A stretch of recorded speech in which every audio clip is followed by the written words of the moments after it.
am going to tell you how to restore your hands. As you know, I'm a nurse, and because of that reason, we have to wash our hands in between patients. And so that means that if we work at a place when there's like 14 patients a day or 69,000 of them, then we have to wash our hands from every single one, obviously, right? It makes total sense. You want to be clean. You want to keep, everything as clean as you can. And so the stuff that I like mixing, and everybody on the nursing stations that I worked in since this came out into the market, and I don't tell you about something just because it's, it's a fad. No, I tell you because I've used it, I've tried it, I love it.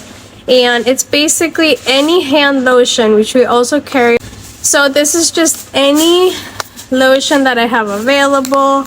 I add just a couple of drops. My mom also swears by this. She's a very analytical person.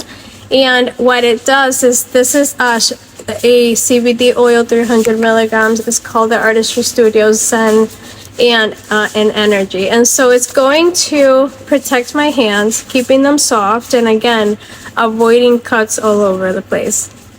Hope that it works for you.